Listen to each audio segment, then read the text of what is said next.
Hello and welcome to my talk for today. It's good to see you, and it's a nice bright sunny day here in Fredericton. I was able to go out for a walk at lunchtime.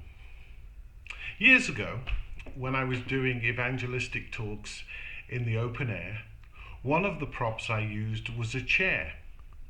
I would walk around the chair, pick it up and test the strength of the legs. Then I usually called someone up out of the audience to check it too and to test to the people that it was fine and would, in that person's opinion, do what it was supposed to do, hold someone up. Of course, the proof of the pudding was, in this case, in the sitting.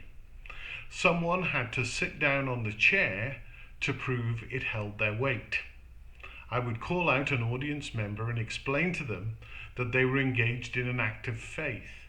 They had to sit on the chair believing two things. Firstly, that it would hold them up, and secondly, they had to trust me not to pull it away as they began to sit down. It was a silly illustration, but it got the point across. As anyone who has been in my office here will know, there are some fine-looking plush pink chairs in the bay window. Just going to stand up here, it's an action shot, just to show you the fine-looking plush bay chair that I moved across from the bay window. The first time I ever sat in one was when Bishop Hockin was bishop, but I've no idea how old they are. Anyone who's a keen observer will know that historically there were 3 of these chairs and now there are 2. That's because a couple of years ago during a meeting I shifted my weight in one of the chairs and there was a big crack.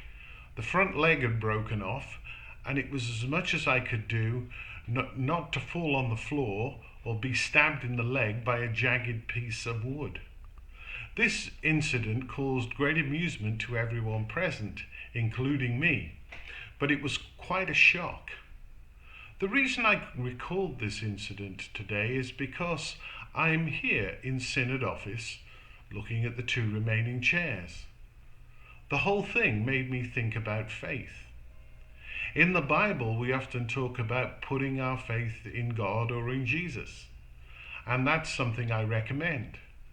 But often the better word that we would find in the Bible rather than in is to put our trust on. It's a bit like sitting on a chair. We're not just giving mental assent to an idea that the chair will hold us up. When we're sitting down on it, we're being totally reliant upon the chair to do so. Generally, chairs do their job. There are some things we can do to put ourselves in danger of being dumped on the floor, however. First thing we need to do is sit in the right chair. If we look at a decrepit chair and decide to sit on it, we may discover it's not fit for purpose. We can rely on God to be fit for purpose.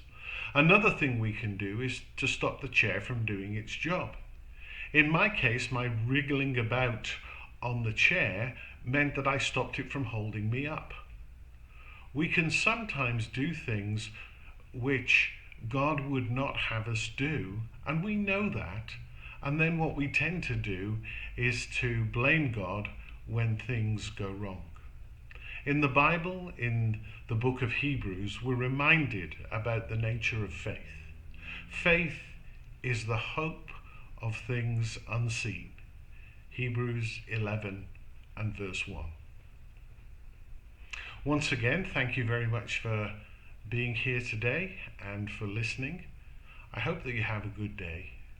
God bless and stay safe.